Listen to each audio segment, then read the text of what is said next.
Bonjour à tous et bienvenue dans cette vidéo sur les Oscars de 2019. Ouais, l'année dernière, j'avais fait un concours avec d'autres youtubeurs pour cet événement, mais étant donné que cette fois-ci, aucun n'a répondu à mon appel, j'ai décidé cette fois-ci de faire une vidéo beaucoup plus classique. Ah, et excusez si j'ai la voix fatiguée, les yeux fracassés ou n'importe quoi. Je sors de 3 jours de Japan Expo Sud, donc autant vous dire que là, je suis un peu claqué. Mais rassurez-vous, je vais quand même pouvoir y arriver à faire cette vidéo. Alors, cette vidéo, c'est la première, c'est sur les prédictions que j'ai sur les Oscars. Arrivera ensuite, durant la semaine prochaine, la vidéo sur le résultat des Oscars. Ah, et j'ai exclu dans mes prédictions les courts-métrages, les documentaires et les films en langue étrangère parce que, en fait, je les ai pas vus. En général, les catégories que je vais vous présenter, c'est des catégories où j'ai vu un maximum de films, donc c'est pour ça.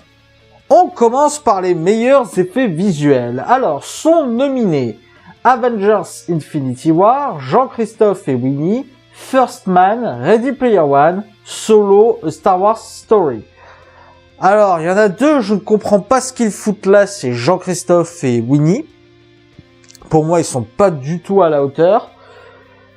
First Man, je dirais pas que sa plus grosse qualité soit les effets visuels.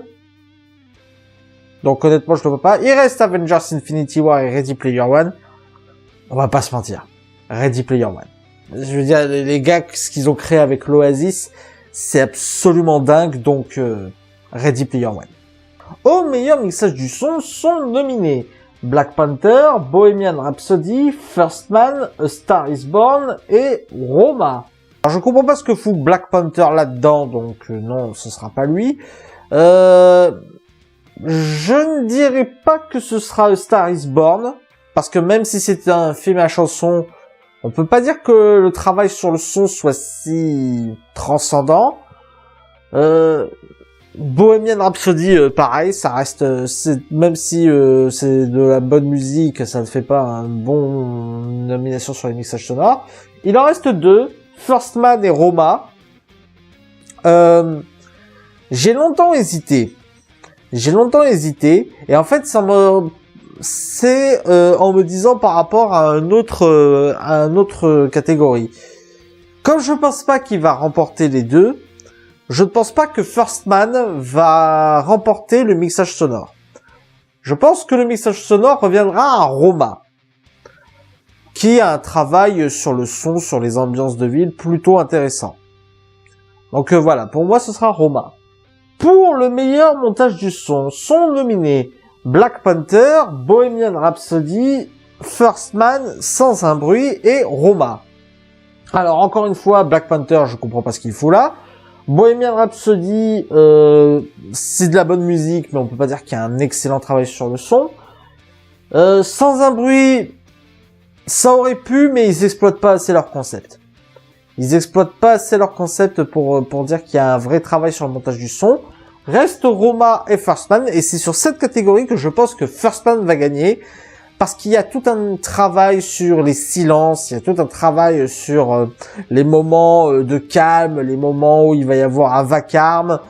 Je pense que First Man va gagner le montage du son et que Roma va gagner le mixage sonore. Dans les meilleurs décors sont nominés Black Panther, La Favorite, First Man, Mary Poppins Retourne et Roma. Alors, je comprends pas ce que Roma fout là, donc ce sera certainement pas lui. Mary Poppins Return, je pense pas que ce sera lui. Je pense pas. Je pense qu'ils vont le récompenser à d'autres catégories, mais pas dans les décors. Pour ce qui est des autres, First Man, à part le décor sur la Lune, je vois pas pourquoi on lui met le meilleur décor. Le reste, c'est somme toute classique. Ensuite, alors il reste deux, c'est Black Panther et La Favorite. La Favorite a un bon travail sur la reconstitution de l'époque, et je pense que le meilleur décor reviendra à Black Panther. Là pour une fois, je trouve que c'est légitime. Parce que Black Panther a utilisé le côté africain, la culture afro-africaine, pour mettre en place des décors de science-fiction. Et des décors de science-fiction africains, bah ça se voit pas, ça s'est pas souvent vu. Donc je pense sincèrement que Black Panther va remporter le meilleur décor. Dans la meilleure chanson originale sont nominés Black Panther pour The Stars, encore, I'll Fight de RBG, Shallow pour A Star Is Born, l'endroit où les choses perdues vont dans Le Retour de Mary Poppins, et Where a Cowboy Trade is Pure Something dans la balade de Buster Scruggs. Alors, je n'ai pas vu RBG, donc je ne peux pas juger I'll Fight. Pour ce qui est de Shallow, on a fait un énorme battage médiatique dessus. Pour autant, je ne pense pas qu'il sera récompensé pour ça. Black Panther, je ne vois pas ce qu'il fout là. Et je ne vois pas non plus pourquoi la balade de Buster Scruggs a été nominée, parce que bah ouais, il y a une chanson, c'est le premier segment, mais on peut pas dire que ce soit une chanson transcendante. Moi-même, je m'en souviens un peu beaucoup. Donc pour moi, ce sera l'endroit où vont les choses perdues dans Mary Poppins Return. Dans la catégorie meilleure musique sont nominés Black Panther, Black Klansman, Le Retour de Mary Poppins, L'Île aux chiens et Si Beale Street pouvait parler. Alors, compliqué cette catégorie, compliqué. Black Klansman, c'est principalement des musiques préexistantes, donc je ne pense pas que qu'elle sera nommée. Le Retour de Mary Poppins, je pense pas qu'ils nommeront le Retour de Mary Poppins, parce que... Ah, quoi que... Non, je pense pas. Je pense pas qu'ils donneront le Retour de Mary Poppins. Je ne pense pas non plus que ce sera Black Panther. Je vois pas ce qu'il y a dans la bande originale de Black Panther pour permettre cette nomination. Il reste L'Île aux chiens et Si Beale Street pouvait parler. Autant L'Île aux chiens a un travail intéressant sur la reconstitution de la musique japonaise, autant la musique de Si Beale Street pouvait parler m'a vraiment emballé. Je pense que ce sera Si Beale Street pouvait parler parce que en plus d'être une excellente bande originale, Si Beale Street pouvait parler a une bande originale qui diffère des genres de musique qu'on a habituellement sur les films parlant d'afro-américains. Où on a souvent du rap, de la trap, ce genre de choses. Si Beale Street pouvait parler, c'est tout de suite dans des musiques beaucoup plus mélodieuses, avec des violons beaucoup plus calmes, beaucoup plus apaisantes. Je pense que ce sera Si Beale Street pouvait parler. Dans la catégorie meilleur maquillage et coiffure sont nominés Border, Mary Queen of Scots et Vice. Alors là, ça va aller vite fait. Je n'ai vu qu'un film, Vice. Et je pense que ce sera lui qui sera nominé parce que Christian Bale en dictionnaire. Dans la catégorie meilleur montage sont nominés Black Klansman, Bohemian Rhapsody, La Favorite, Green Book et Vice. Alors, je ne vois pas ce qu'il y a dans Green Book et dans Bohemian Rhapsody pour les nommer à cette catégorie. La Favorite, il y a un travail sur la focalisation, il y a un travail sur l'objectif qui est intéressant, sur l'image de la caméra. Je trouve pas que ce soit un côté sur le montage, personnellement. Donc ce serait pas La Favorite. Il reste Black Klansman et Vice. Je pencherais plutôt pour Vice. Parce que Vice...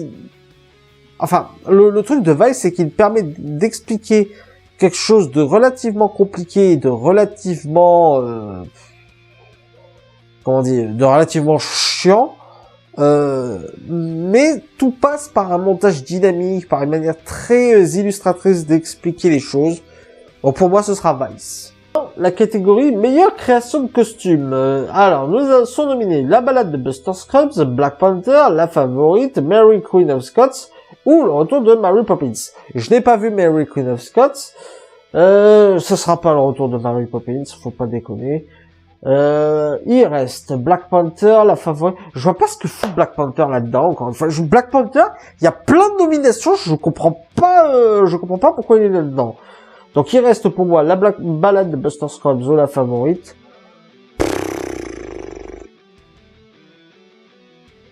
Je penche plus pour La Favorite quand même. Quand même, ouais. Parce que bonne reconstitution de de l'époque qui se ressentait aussi dans les costumes. Avec tout. Non, je pense que ce sera la favorite. Dans la catégorie meilleure photographie sont nominés Cold War, La Favorite, Never Look Away, Roma ou A Star Is Born. Je comprends pas ce que fout A Star Is Born là-dedans. Je n'ai pas vu Cold War et Never Look Away. Roma, je comprends pas non plus ce qu'il fout là-dedans. Je veux dire, c'est pas parce que t'es en noir et blanc que t'as une bonne photographie. Donc pour moi, c'est vite fait, ce sera La Favorite. Dans la catégorie meilleur film d'animation sont nominés Les Indestructibles 2, L'île aux chiens, Mirai ma petite sœur, Les mondes de Ralph 2 ou Spider-Man New Generation. Alors ce sera certainement pas Les Indestructibles 2. Je n'ai pas vu Mirai ma petite sœur, de toute façon je pense qu'elle n'aurait pas eu l'Oscar. Reste L'île aux chiens, Les mondes de Ralph 2 ou Spider-Man New Generation. Les trois sont excellents. Je pense pas que ce sera L'île aux chiens, très honnêtement. Certes, c'est du stop motion, certes, c'est très bien maîtrisé, mais je ne trouve pas que la mise en scène soit assez dynamique et assez travaillée pour que ce soit L'île aux chiens qui l'emporte. Reste Ralph 2.0 ou Spider-Man New Generation.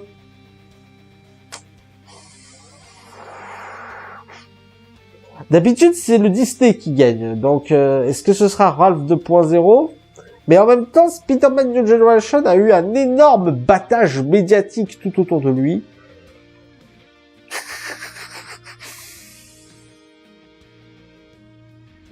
Bon, on va partir du principe que le Disney gagne tout le temps. Ralph 2.0. Allez.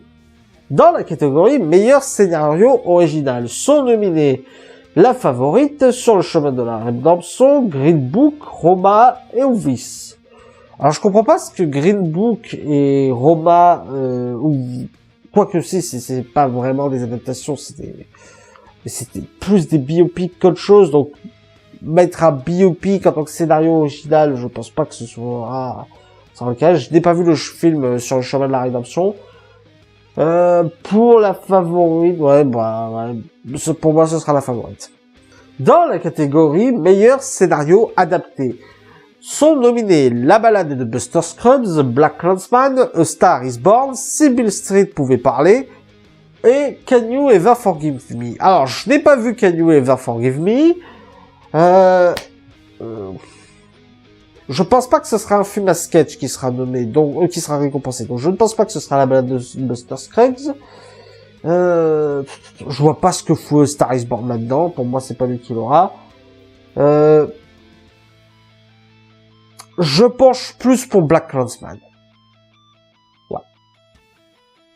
S'il y a un Oscar dans lequel Black Clansman va être récompensé, c'est là-dedans. Ouais, je prends Black Clansman. Dans la catégorie meilleure actrice dans un second rôle, sont nommés Amy Adams dans Vice, Marina de Tavira dans Roma, Regina King dans Sybil Street pouvait parler, Emma Stone dans La Favorite ou Rachel Weisz dans La Favorite. Alors, je comprends pas je pense que Regina King ne l'aura pas, parce que la concurrence est beaucoup trop forte, elles sont toutes excellentes, ces actrices. Marina de Tavira n'a pas un rôle si important que ça, donc je pense pas qu'elle l'aura. Amy Adams dans Vice, je la trouve pas transcendante, Amy Adams, je la trouve presque transparente dans Vice.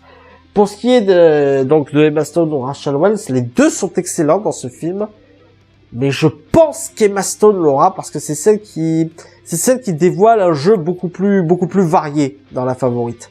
C'est celle qui dévoile un jeu qui montre une bien plus grande palette d'émotions que Rachel Weisz dans La Favorite. Donc je pense pour Emma Stone. Dans la catégorie meilleur acteur dans un second rôle, sont nominés Mahershala Ali dans Green Book. Vous savez ce que je pense de la nomination de Mahershala Ali, qui pour moi devait être nommé dans meilleur acteur, pas dans meilleur acteur dans un second rôle. Adam Driver dans Black Clansman, Sam Elliott dans A Star Is Born, Richard E. Grant dans Can You Ever Forgive Me et Sam Rockwell dans Vice. J'ai pas vu Can You Ever Forgive Me, donc je peux pas juger la prestation de Richard E. Grant. Sam Elliott, je ne trouve pas qu'il soit si transcendant. Son personnage l'est, mais sa performance, non. Pareil pour Adam Driver, je trouve qu'il n'est pas spécialement transcendant dans BlacKkKlansman. J'ai une énorme préférence pour Mahershala Ali, qui pour moi interprète le personnage, son personnage de manière brillante dans Green Book. Je me souviens plus du nom de son personnage, mais je me souviens qu'il l'interprétait avec brio, montrant toute une palette d'émotions, arrivait à faire une personne à la fois raffinée, mais qui cache une énorme profonde blessure. Non, franchement, pour moi, ce sera Mahershala Ali pour Green Book. Dans la catégorie meilleure actrice, sont nominés Yalitza Aparicio pour Roma, Glenn Close pour The Wife, Olivia Colman pour La Favorite, Lady Gaga pour A Star Is Born, ou Melissa McCarthy dans Can You Ever Forgive Me. Je n'ai pas vu The Wife, je n'ai pas vu Can You Ever Forgive Me. Je comprends pas ce que Lady Gaga fout là. Honnêtement, je pense pas que ce soit son rôle transcendant, même si elle s'est impliquée. Yalitza Aparicio ou Olivia Colman. Le rôle d'Olivia Colman a demandé beaucoup plus de travail, il a demandé beaucoup plus d'efforts que celui de Yalitza Aparicio. Pour moi, Yalitza Aparicio dans Roma, ça n'a aucun sens. Pour moi, ce sera Olivia Colman dans La Favorite. Dans la catégorie meilleur acteur, sont nominés Christian Bale pour Vice, Bradley Cooper pour A Star Is Born, Willem Dafoe pour Eternity's Gate, Rami Malek pour Bohemian Rhapsody ou Viggo Mortensen pour Green Book. Willem Dafoe, j'ai pas vu At Eternity's Gate. Je comprends pas ce que Bradley Cooper fout là.